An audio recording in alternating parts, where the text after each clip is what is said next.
6 Oktober 2016, Haiti dilanda badai Matthew dengan kecepatan angin 200 km per jam. Badai ini menjadi badai terkuat di Amerika Tengah sejak 2004 dan telah menewaskan lebih dari 800 jiwa.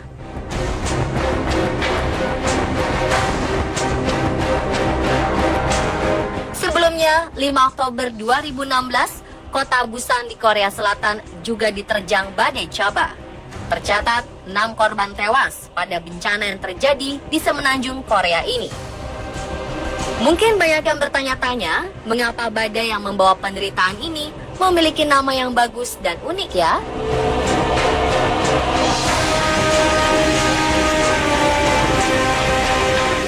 Selain dua badai yang terjadi ini, ada badai Yolanda yang menghantam Filipina akhir 2013 yang lalu.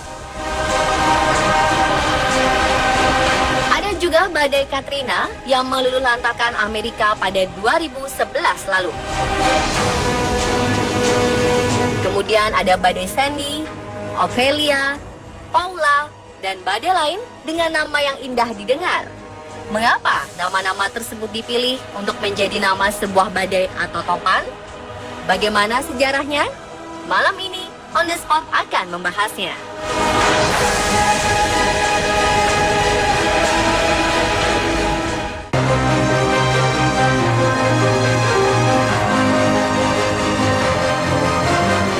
Penamaan badai sudah melalui proses perjalanan yang sangat rumit dan panjang.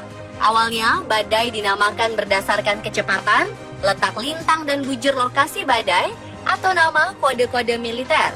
Namun karena dahulu penyebaran berita lebih banyak menggunakan radio, sistem penamaan badai seperti ini membuat rumit dan kerap tidak tepat.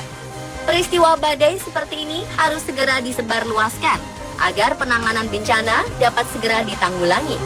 Jika menggunakan sistem penamaan berdasarkan letak lintang dan bujur lokasi atau kode-kode militer, informasi ini tidak bisa dengan cepat disebarkan.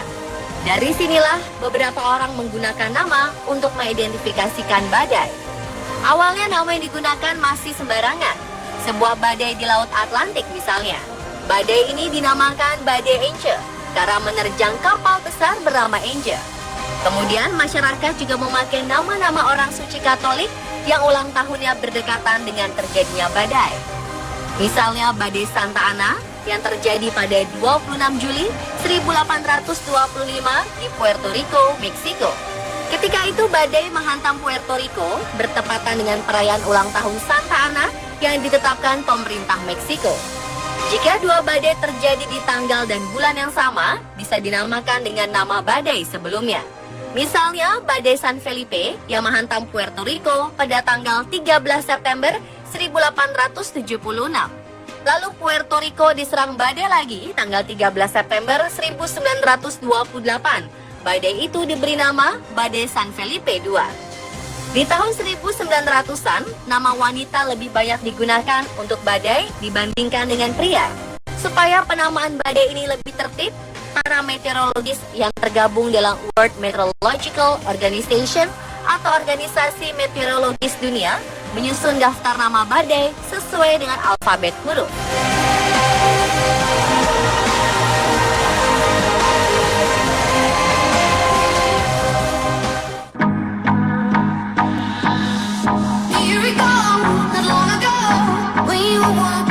Sejak 1953, badai-badai di Laut Atlantis sudah dinamai dengan daftar yang disusun oleh National Hurricane Center di bawah naungan World Meteorological Organization.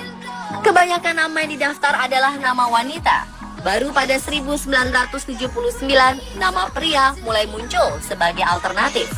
6 daftar nama disediakan untuk digunakan selama 6 tahun.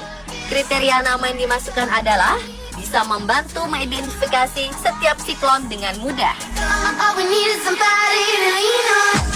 Bisa membantu masyarakat agar sadar atas perkembangan badai. Mempermudah media lokal atau internasional untuk memberitakannya. Tidak membingungkan masyarakat dan mudah diingat. Ini dilakukan untuk meminimalisir kesalahan dalam pemberitaan di media. Daftar nama ini terdiri dari nama-nama sesuai abjad. Namun nama yang berawalan Q, U, X, Y, dan Z tidak digunakan. Jadi, ada 21 daftar nama badai yang disiapkan dalam setahun. Setiap wilayah, nama daftarnya berbeda-beda. Inilah daftar-daftar nama badai yang ada di dunia.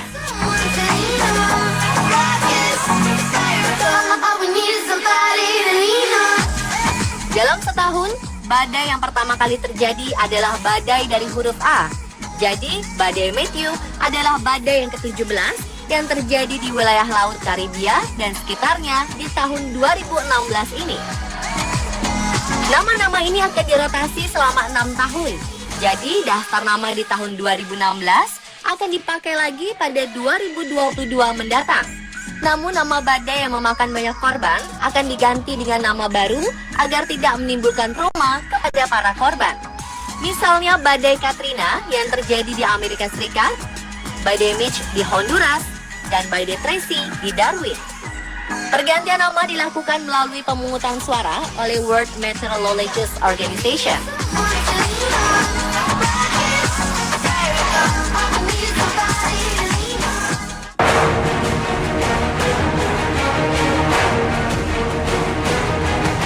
Tiga badai yang disebutkan sebelumnya termasuk badai terdahsyat yang memakan korban banyak dan membuat trauma pada korban yang selamat.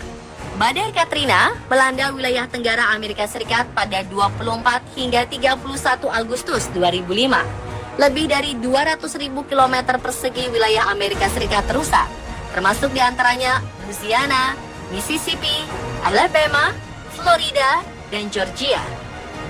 Luas area yang terkena badai Katrina ini sama dengan luas negara Inggris. Lebih dari 1.300 orang tewas akibat badai ini.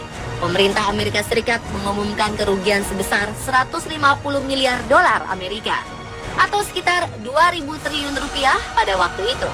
Terlambatnya penanganan bencana membuat para penduduk panik dan mulai menjarah pertokoan.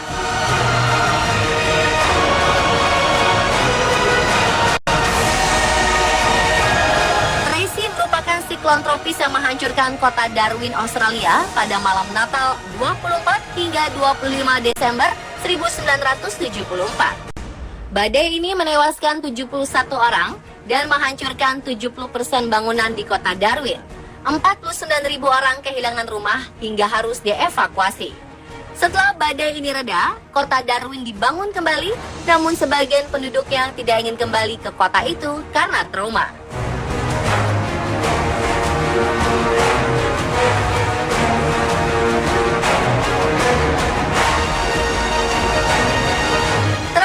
Badai Mitch merupakan badai yang paling mengerikan. Sedikitnya 19.325 jiwa tewas akibat badai yang meluluhlantakkan Nicaragua, Honduras, El Salvador, dan Guatemala ini. Kecepatan angin yang terdeteksi mulai tanggal 22 Oktober 1998 ini diperkirakan mencapai 285 km per jam. Dan pemirsa, itulah penjelasan di balik nama badai di dunia. Semoga bermanfaat dan menambah ilmu pengetahuan Anda ya.